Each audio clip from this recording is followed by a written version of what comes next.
Bonjour à tous et bienvenue dans cette nouvelle vidéo. Alors cette semaine, c'est une vidéo un petit peu spéciale qu'on vous propose. Parce que l'on fait le bilan du Mexique. Alors on triche un petit peu parce qu'en fait on finit le Mexique dans une journée et demie. Donc on a pris un tout petit peu d'avance. Mais on s'est dit que ça pouvait être le bon moment quand même pour vous partager. Parce qu'on est au bord du lac Tsiscao, on est dans le Chiapas, on a presque fini le Mexique, on passe au Guatemala dans quelques jours. Mais du coup on est posé tranquille, donc on en profite pour vous partager le bilan. Comme on l'avait fait déjà pour le Canada et les USA, on vous invite d'ailleurs à regarder notre dernier bilan. Donc là, on va vous partager nos retours sur ce magnifique pays. Salut, nous c'est Lily, Malou, Céline et Fabien. Avec Ulysse, notre camping-car, nous avons décidé de vivre une expérience hors du commun. Nous allons voyager pendant 1 an sur le continent américain.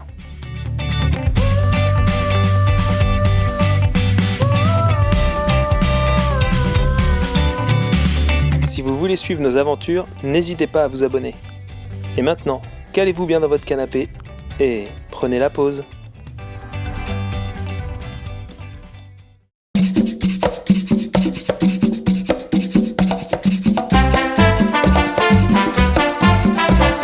On commence tout de suite avec l'itinéraire de notre voyage au Mexique. Alors Fabien, raconte-nous ce que nous avons vécu pendant 4 mois. On a commencé, on est rentré... Voilà, voilà. C'est le Mexique. Donc on est rentré début novembre, le 9 novembre exactement. En fait, on a passé la frontière en dessous de San Diego à Tijuana et on est rentré en Basse-Californie du Nord. On a fait quelques jours pour faire un petit peu d'upgrade sur Ulysse. Et donc en fait, après, on a passé quasiment 3 semaines et demie en Basse-Californie, donc surtout la partie sud, puisque c'est là où c'est le plus intéressant, avec ses plages, etc. On a pris le bateau pour passer de la Basse-Californie au continent. Et donc là, on a entamé notre visite ce qu'il appelle le mainland. Et donc, on a visité les villes coloniales du Nord, on a visité Mérico, on a fait la Huasteca Potosina. Voilà, on a fait pas mal de choses. Et après, on est allé jusqu'au Yucatan parce qu'on avait de la famille qui arrivait mi-janvier. En l'occurrence, mes parents. Et puis après, on avait des amis. Et donc, on est resté un peu plus d'un mois dans le Yucatan. Et après, là, ça y est, on est sur la fin de notre voyage. On redescend sur le Chiapas. Puisqu'après, on passera au Guatemala. Pour cette deuxième partie, on va vous parler des chiffres de ce voyage. Donc en premier lieu, le nombre de jours que nous avons parcouru le Mexique. Donc on est resté à peu près 4 mois dans ce pays et on a parcouru à peu près 10 000 km. Donc c'était un petit peu moins qu'aux États-Unis et au Canada.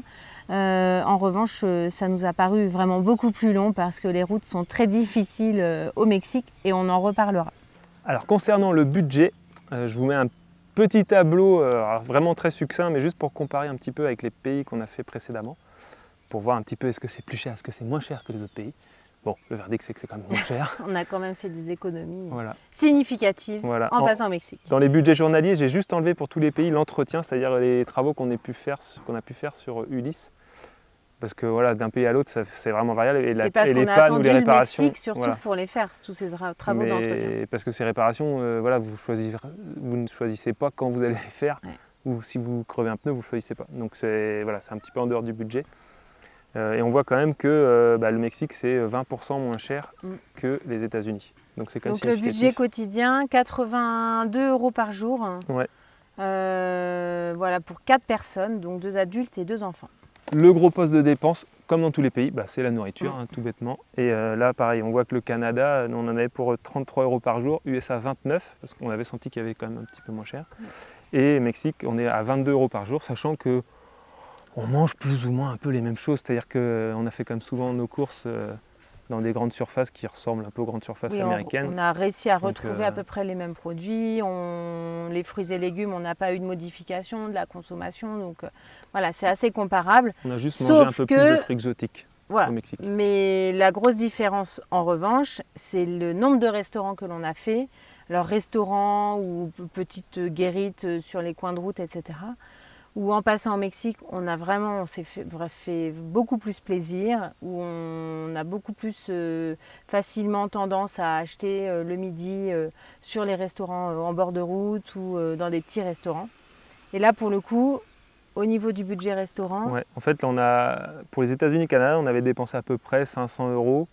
Et le Mexique, on est un peu plus de 600 €, mais sachant qu'on a mangé 4 fois plus à l'extérieur en fait. Voilà. Alors des fois, c'est pas, on peut pas tout comparer, mais dans les restaurants Canada-USA, c'était souvent aussi des fast-food parce que en fait, les prix sont tellement chers qu'on ne pouvait pas se permettre d'aller On a régulièrement au fait restaurant. très peu de restaurants au Canada. On a fait aux quelques-uns, USA, mais c'est vrai que ça monte très vite. 4, 5. Parce qu'entre les taxes, les pourboires, etc., votre note, elle monte très vite. Ouais. Et c'est vrai qu'au Mexique, c'est beaucoup plus abordable, donc on s'est fait vraiment plaisir. Ouais. En plus, la nourriture est très bonne, donc ça n'était pas désagréable de faire tout ça. Et un des autres gros postes de dépenses, c'est forcément les visites et activités. Et au Mexique, on a dépensé environ 670 €, donc ça comprend les entrées on a fait quelques parcs, les activités, on a fait du snorkeling, on a fait des choses comme ça. Et pareil, c'est quand même moins cher que ce qu'on avait pu dépenser notamment au Canada, parce que c'est pareil, dès que vous faites des musées, tout est vite cher.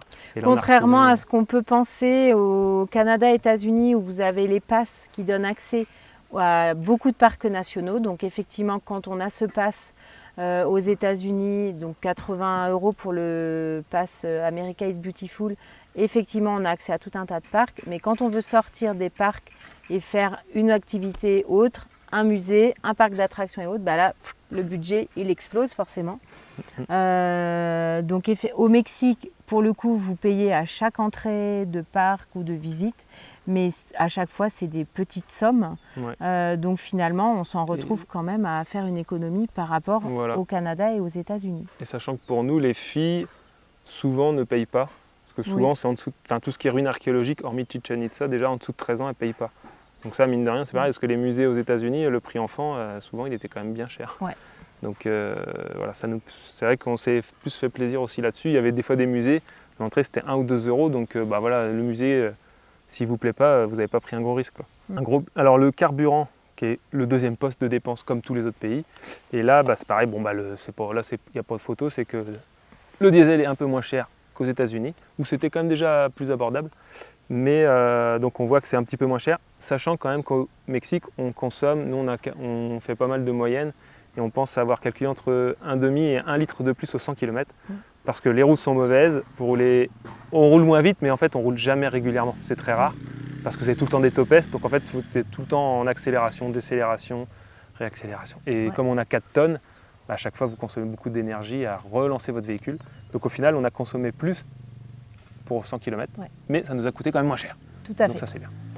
Et la dernière différence par contre avec le Mexique... Deux différences. Non, mais c'est juste qu'il y a une dépense entre guillemets exceptionnelle au Mexique que vous n'êtes pas obligé de faire parce que ça dépend, mais on a fait la Basse-Californie. Ah oui. Et donc il y a un ferry qui nous a fait passer de Basse-Californie au continent, et ça c'est un peu plus de 500 €.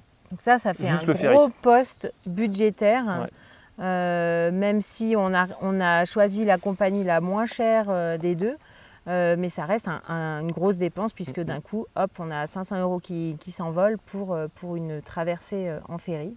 Voilà. Donc effectivement, ça c'est une grosse différence. Et la dernière, il s'agit des campings, puisqu'on a dormi beaucoup plus en camping au Mexique, à raison à peu près d'un tiers de nos nuits au Mexique en camping. Après, c'est jamais très élevé, on en a à peu près pour 15 € par nuit en moyenne. Entre 7 € et 15 €, c'est vrai que c'est variable. En fait, dans le centre du pays, c'est moins cher. Ouais. Ici, c'est un petit peu plus cher, mais souvent c'est entre 12-15 €, c'est ça. Donc on a beaucoup plus dormi forcément en camping, mais voilà, l'enveloppe globale finale, elle reste quand même bien en dessous de ce qu'on a pu avoir aux États-Unis et au Canada. Bonjour à tous! Alors, bienvenue dans ce Mexique Kids Bilan. Dans cette vidéo, nous allons vous parler de ce qu'on a préféré, les restaurants, tout ça. Oui. Alors, on a bien aimé les groutas de Tolontango, c'était vraiment trop cool. Moi j'ai bien aimé... Qu'est-ce que j'ai aimé? Les 5 lacs. Là, hier, on a fait une rando de 8 km, ils étaient jolis. Il y a eu puis les cénotes. Donc, oui, aussi les cénotes. Donc comme des piscines mais sous terre, donc dans les grottes. Oui, et aussi on a fait un hôtel avec les copains. Je ne vais pas tout vous décrire, hein, mais celui-là aussi c'est un endroit que j'ai adoré. Trop bien. Et il y a En les plus, c'était animaux. 5 étoiles. Ouais, il y a les animaux et la Basse-Californie, la Barra, et avec toutes les plages, Oui. le snorkeling, tout ça. C'était trop chouette. Ouais, et on a fait une plage où en gros tu te mettais et puis tout autour de toi, il y avait de l'eau. Ouais. Et surtout, on avait tous les copains et tout, donc c'était génial. Et ensuite, en activité, parce qu'on a fait quand même des activités quand même. Hein. Mais bon, on va pas parler de la randonnée parce que là, laisse tomber, c'est pas du tout ce qu'on a préféré. Moi, j'ai bien aimé en vrai. Par Non, contre, n'importe quoi. marcher, c'est pas ce que j'aime, mais c'était joli les lacs. Non, en activité, moi j'ai bien aimé. Un jour, en Barra, sur une des plages, on avait fait du kayak. C'était sympa. Oui. Et le snorkeling aussi, c'était bien. On a fait aussi, on avait mangé avec des mayas. Ah ouais, on avait fait c'est des vrai. C'est tortillas, exactement ce que j'allais dire. du riz et tout. Ouais. Nous-mêmes en plus avec les On a fait Mexicains. la cuisine avec donc les Mexicains mayas. Ça, Ouais. c'était chouette. Donc, petit cours de cuisine. Cool. Voilà. Et donc, aussi, il y a les restaurants. Ah oui, souvent sur les bords de route, il y a des petits marchés, Des des petits... taquerías. Ouais. Et Il y a papa, des il adore petits ça. tacos et tout. Ouais, mais sinon, c'est vraiment sympa le Mexicain. Ouais, Franchement, voilà. j'aime bien. Et donc voilà pour ce Mexique Kids bilan. Alors pour conclure sur le bilan des kids, il faudrait également qu'on vous parle de la vie à 4 dans le voyage, dans un voyage comme celui-ci en tour du monde, où on est tous les 4 dans un petit espace réduit pendant 1 an. Et l'école surtout, hein, à la maison et sur les routes. Donc pour ce bilan, il n'y a pas eu beaucoup de changements depuis notre départ.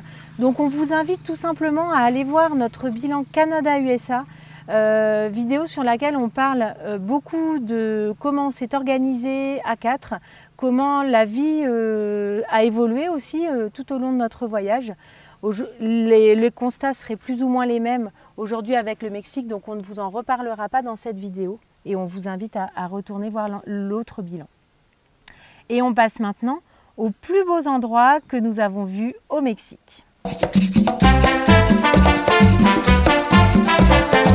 Alors on va pas forcément être tout le temps originaux parce que les filles ont parlé de plusieurs endroits. On va peut-être détailler quelques Mais tant mieux, petits trucs. ça veut Mais tant dire mieux, c'est qu'elles ont qu'on bien a aimé préféré les mêmes choses. endroits. Donc en premier, en fait on va faire un peu dans l'ordre chronologique presque. Hein. Mais on a adoré la Basse-Californie, la Baja California. La Basse-Californie vraiment pour les plages très sauvages à certains endroits où on peut vraiment se garer avec le camping-car au bord de la mer, sur la plage, où on était régulièrement seul ou avec nos copains voyageurs. Mais ça, c'est vraiment ce qu'on retiendra de la Basse-Californie, c'est ces plages désertes et sauvages.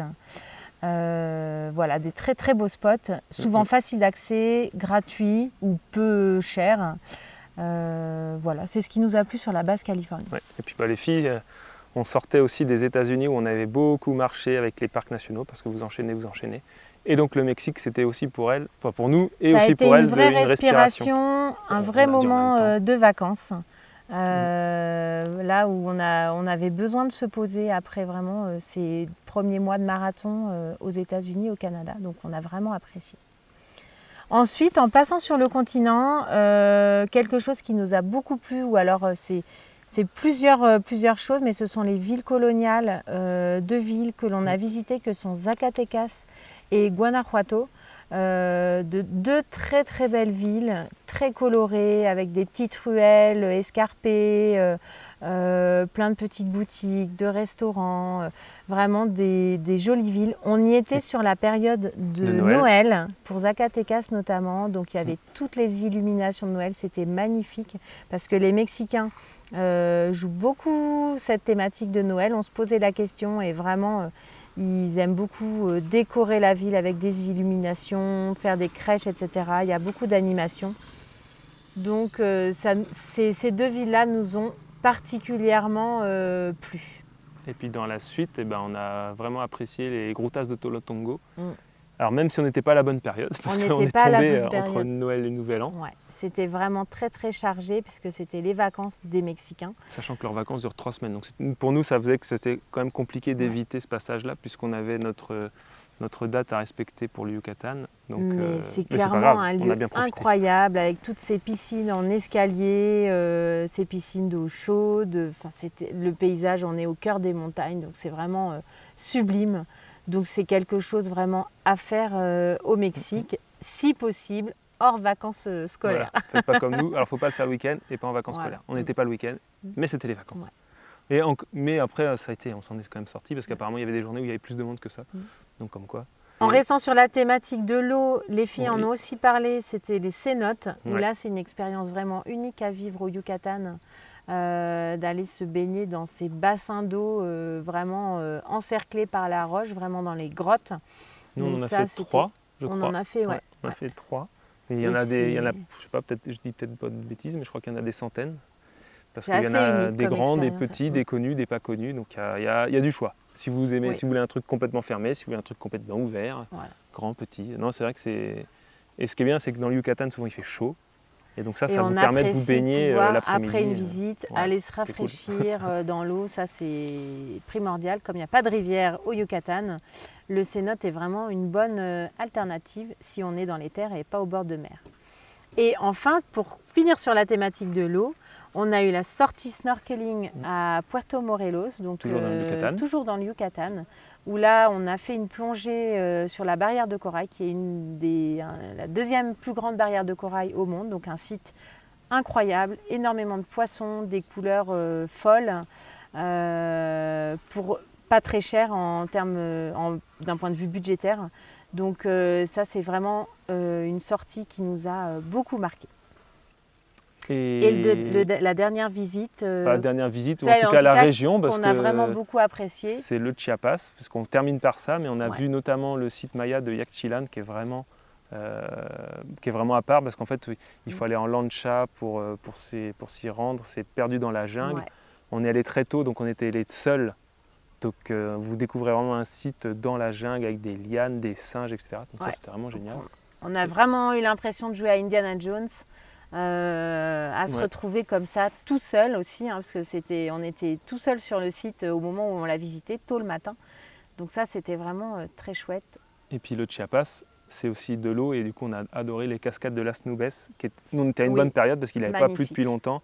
Et donc on avait Des une couleur d'eau couleurs, d'un bleues. bleu.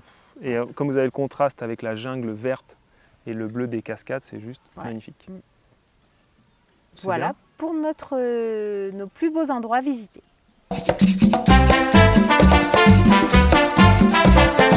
Ah là là, c'est l'heure des choses qu'on a un petit peu moins aimées. Mais honnêtement, Ouïe, ouïe, ouïe. juste en intro, sur 4 mois, on ne peut pas dire qu'il y ait grand chose qu'on n'a pas aimé en fait. Non.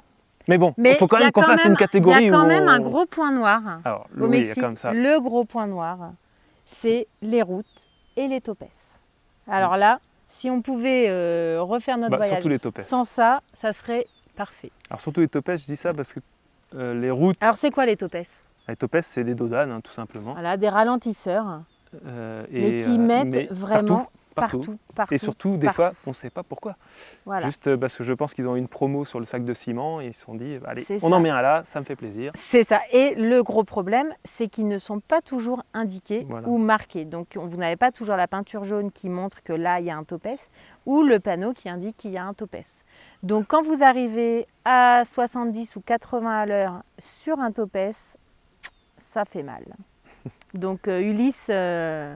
Bon, on n'est pas les seuls. forcément hein, a souffert, et comme autres tous les voyageurs, camping-cars c'est compliqué. qui prennent les routes mexicaines. Ouais. Et en plus, des fois, ils sont dans l'ombre, des fois, souvent, ils sont de la même couleur que le revêtement. Mm. Donc, du coup, vous ne les voyez. Enfin, au bout d'un moment, on commence à avoir l'œil un peu exercé. Vous avez souvent des vendeurs aussi au pied du topé. Qui indique Mais, que là, potentiellement, il y a un ralentisseur. Voilà. Ils Mais se on mettent- se fait, je ne sais pas combien de dizaines de fois on s'est fait quand même avoir. Hein. Ouais. Donc, des fois, ça secoue un petit peu dans le camping-car. Et quand vous arrêtez le soir, faites attention quand vous ouvrez les placards parce que ça tombe. Voilà. Et en plus des topes, les routes sont également en très mauvais état, avec des portions de route qui sont écroulées à certains endroits ou qui sont en vague parce que le bitume est de mauvaise qualité ou la route, le sol bouge. Surtout qu'on a pris très peu les autoroutes. Alors même si des fois les autoroutes ne sont pas non plus en état génial, mais on n'a pas pris les autoroutes parce que nous, on a des roues jumelées à l'arrière, donc ils nous considèrent comme 3 essieux, donc on passe dans une catégorie au-dessus et on paye le double d'une voiture ou d'un d'un camping-car simple roue à l'arrière. Voilà. Donc les budgets montent tout de suite très vite, donc on a pris très peu l'autoroute. Mais la seule région où vraiment les routes étaient quand même plutôt bonnes, c'était au Yucatan. Ouais. Mais voilà, c'est une région très touristique, donc je pense qu'il y a plus d'investissement, il y a plus d'argent et du coup plus d'investissement en route. Quoi. Et ils ne mettent pas de topes, ou très peu. Ce qui nous emmène sur un des autres aspects des points noirs où forcément on a un petit peu moins aimé, c'était les endroits très entre guillemets touristiques. Alors, touristiques comme nous, c'est-à-dire que en général c'était l'un allait avec l'autre parce qu'il y avait des endroits touristiques, mais touristiques pour les gens du coin. Et bon, souvent c'est construit mais pas beaucoup et l'ambiance est différente. Par contre, toute la côte du Yucatan, la côte est, on savait à quoi on s'attendait, mais bon, il y a quand même quelques petits coins où vous arrivez à trouver des trucs sympas. Mais c'est sûr qu'il y a il y a une bonne partie de la côte qui est privatisée, donc vous n'y avez même pas accès puisque ce ne sont que des resorts les uns derrière les autres. Et puis il y a beaucoup de monde, beaucoup de circulation. Et puis la relation est un peu différente parce que vous payez, si vous pouvez tout payer en dollars. Ça parle plus anglais qu'espagnol. Les prix sont forcément beaucoup plus chers. Voilà. Tous les prix sont équivalents à ce qu'il y a aux États-Unis ou en France. Ouais. Donc c'est forcément beaucoup plus cher. Et on a clairement vu la différence d'ambiance. On a vraiment eu la sensation de sortir du Mexique quand on est rentré sur la partie du Yucatan. Parce qu'on croisait plus d'Américains que de Mexicains. Et l'ambiance était pour le coup beaucoup plus américanisée. Donc, mais ce qui était sympa, par contre, c'était dans l'intérieur du Yucatan, et là on retrouvait un peu plus d'authenticité, et puis c'était plus calme. Et sinon, ce qu'on a adoré au Yucatan, bon du coup, je fais un peu à l'envers, mais quand même juste pour non, c'est les points noirs là, oui, Fabien. C'est les points noirs. Non, mais du coup, pour compenser quand même, en fait, quand vous descendez vraiment en bas du Yucatan, vous avez la lagune de Bacalar, et là, nous on a adoré parce que c'est beaucoup plus calme, et vous êtes quand même dans le Yucatan. C'est touristique quand même. C'est touristique, mais comme ça l'est un peu moins. C'est quand même plus tranquille, quoi. Ouais, et la lagune est vraiment très très belle. Le dernier point négatif, ou en tout cas celui auquel il faut être préparé quand on arrive dans certaines régions du Mexique, ce sont les températures tropicales. Donc on a à la fois la chaleur et l'humidité. Donc si vous craignez comme nous ces 2 points, du coup c'est difficile. C'est surtout le fait, comme on est en camping-car, et on n'a pas de clim. On a du mal à refroidir. Il y a certaines nuits, c'est un peu dur parce que quand vous avez la chaleur, ok, mais en plus l'humidité, votre camping-car, il ne ventile pas. Notamment, il y a des endroits où vous êtes dans une jungle où il n'y a pas de vent, il n'y a pas d'air, donc il y a certaines nuits qui sont un peu difficiles. C'est ça. Les nuits à 30 degrés, 90% d'humidité, c'est un peu difficile. Quoi. Les ventilos, ils ne donnent pas suffisamment pour rafraîchir. Donc voilà, ça on ne peut rien y changer évidemment, mais pour nous c'était la partie, je dirais, une des parties difficiles pour nous à vivre.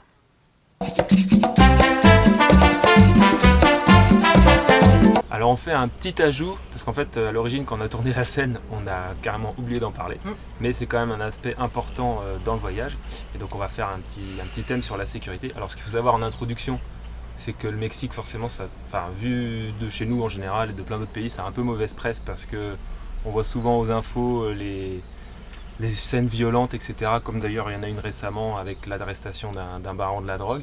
Donc ce qu'il faut savoir, c'est que le Mexique, oui, il y a quand même de la violence, entre guillemets, notamment au niveau des homicides par arme à feu parce que c'est un taux qui est très élevé. Mais ce qu'il faut savoir, c'est que l'immense majorité des cas, en fait, ça se passe entre les cartels et en gros, c'est leur business, mais... Ouais. Ça ne touche pas les touristes en tout cas. Jamais les populations touristiques ou très rares, dans de très rares cas. C'est hyper rare et donc nous, personnellement, par rapport à notre sentiment, sur 4 mois, on ne s'est jamais senti en insécurité quelque part. Bien sûr, on évite les quartiers, s'il y a des trucs qui ne sont pas recommandés, des régions, on n'y va pas. Des quartiers de ville, c'est un peu comme chez nous, il y a certains quartiers, on ne va pas en camping-car, là c'est pareil. Ouais. Et sinon... Il y a toujours un temps d'acclimatation aussi dans le pays dans lequel on arrive, donc, mais ça a été le cas quand on est passé aux États-Unis, ça a été le cas quand on est passé au Mexique et notamment quand on est passé de la Basse-Californie au continent où on prend la température, donc on fait attention où on va s'installer en spot de nuit. On avait privilégié plus les campings que du sauvage. Mais en fait très vite on s'est très très bien senti au Mexique et on n'a jamais eu le sentiment d'être en danger. Alors ce qu'il faut savoir quand même, c'est qu'il y a beaucoup de police partout où l'on va et qu'il y a aussi de la police corrompue. Donc c'est vrai qu'à chaque fois qu'on croise la police, on est vigilant parce qu'on ne sait pas si ils vont nous arrêter pour nous faire nous demander de l'argent, nous faire payer une fausse amende sur une fausse infraction qu'on aurait pu commettre. Nous, ça nous est arrivé deux fois de nous faire arrêter par la police. Une fois, ça a été un contrôle militaire la première fois. À 2 fois où on nous a demandé quelque chose, parce qu'on s'est fait arrêter peut-être 10 ou 15 fois en tout. Hein, parce qu'il y a quand même souvent des contrôles. Il y a beaucoup de contrôles. Mais souvent, c'est... déjà, la plupart du temps, ils te font juste un petit coucou et t'y vas. Voilà. Et souvent, ils te demandent juste d'où vous venez, vous allez, et hop, ils vous laissent continuer. La plupart des contrôles se passent bien. Le fait de voyager avec des enfants aussi est certainement très facilitateur dans l'avancée dans le pays, et parce que les Mexicains sont vraiment très protecteurs vis-à-vis des enfants. Donc quand ils voient qu'il y a des enfants dans le camping-car et dans le véhicule, je pense que ça nous facilite beaucoup le passage et on va moins nous arrêter ou moins nous enquiquiner. Les 2 fois où on s'est fait arrêter, donc la première fois c'était en Basse-Californie, c'était un contrôle militaire de nuit, chose qu'il vaut mieux éviter de toute façon au Mexique, et il faut jamais rouler de nuit, et nous là c'était vraiment une obligation, un concours de circonstances. Un concours de circonstances qui a fait. Voilà. Donc le militaire est rentré dans le camion, nous a demandé quelques dollars. Voilà, nous on a dit qu'on n'avait rien. Il n'a pas insisté, il est reparti. Et une deuxième fois, c'était un contrôle de police aussi. C'était en arrivant de Chiapas. Voilà. Et le policier nous a aussi demandé très gentiment, vous n'avez pas quelques dollars, machin. Non, on n'a pas. Et il nous a laissé partir. Dans le cas où vous voyez que le policier peut vous demander quelque chose. En fait, la technique adoptée, c'est déjà de ne pas parler du tout espagnol. Ni anglais. Faire celui qui ne comprend rien. Généralement, la police s'épuise avant vous, et il ne faut surtout pas hésiter à prendre le temps, se dire, de toute façon, on va perdre 1 heure, 2 heures, peu importe. Répondre à côté aussi aux questions. Si vous demandez où est-ce que vous allez, vous dites bleu, enfin des trucs qui n'ont rien à voir, ce qui fait qu'au bout d'un moment, en fait, ils s'agacent, ils s'agacent. Le but, c'est qu'ils disent ils vont perdre du temps, donc Exactement. Ils préfèrent gagner de l'argent sur le prochain véhicule. Et aussi, ne jamais donner ses papiers originaux. Donc tous nos papiers originaux sont dans un coffre-fort, donc de toute façon, on ne peut pas les donner. Et on ne montre que les photocopies. Parce qu'effectivement, une fois qu'ils ont vos papiers originaux, là, pour les récupérer, il va falloir lâcher des sous. Donc effectivement, ne jamais montrer ses originaux à la police.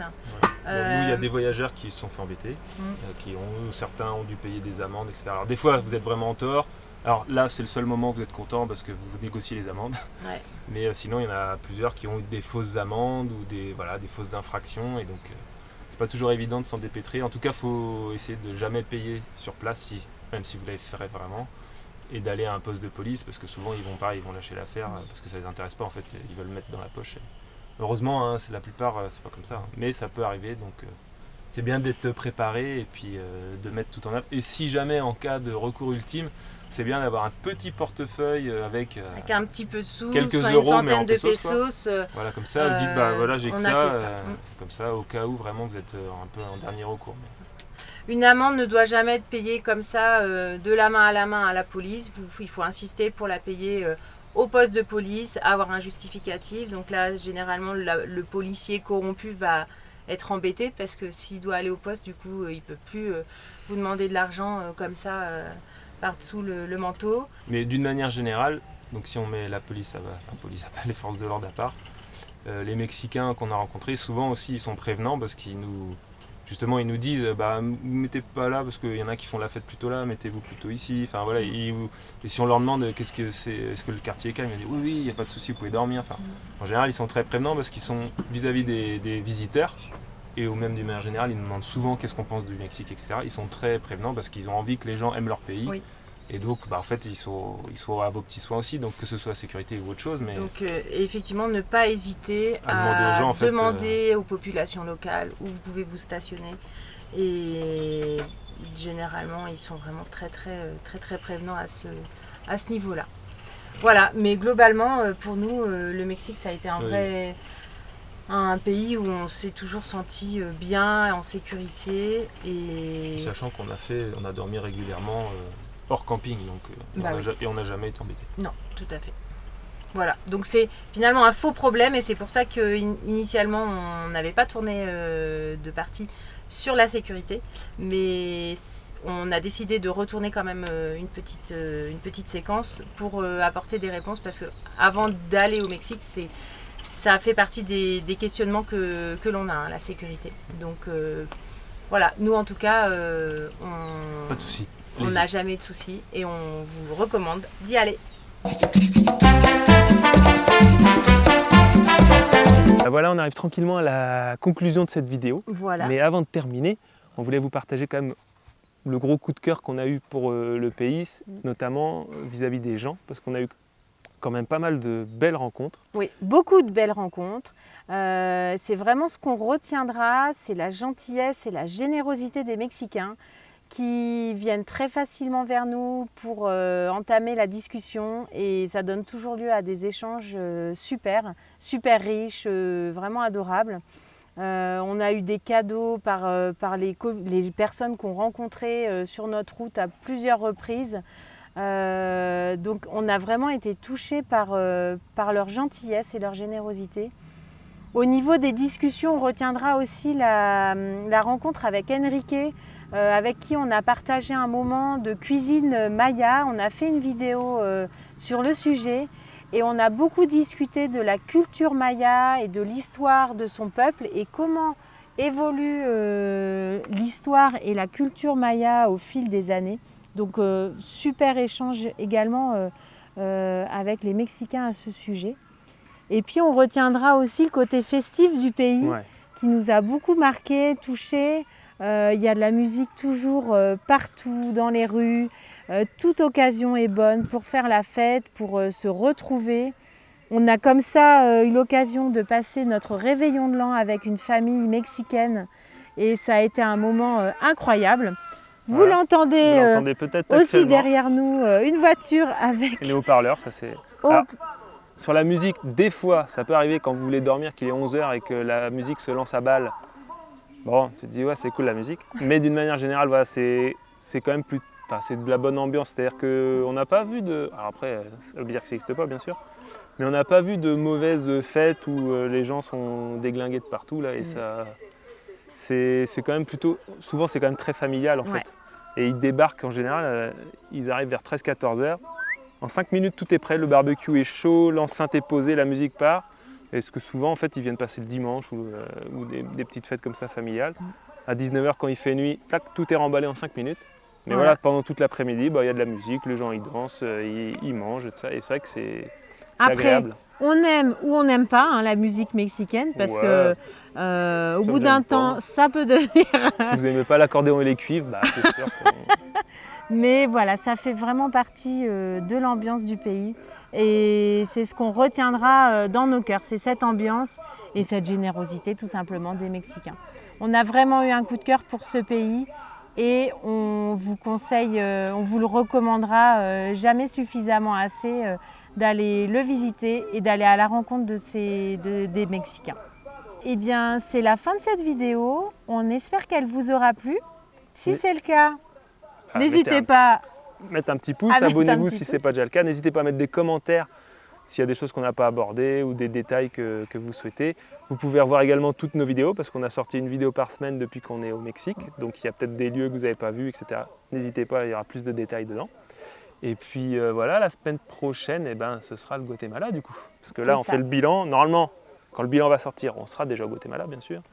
Mais comme ça, on prépare des petites vidéos pour vous faire le prochain pays. Et puis d'ici là, n'oubliez pas, chaque voyage est une aventure. Salut! Allez, 1, 2, 3, go! Et puis, c'est pas mal, hein? Ouais. Alors cette semaine, c'est une vidéo un peu spéciale.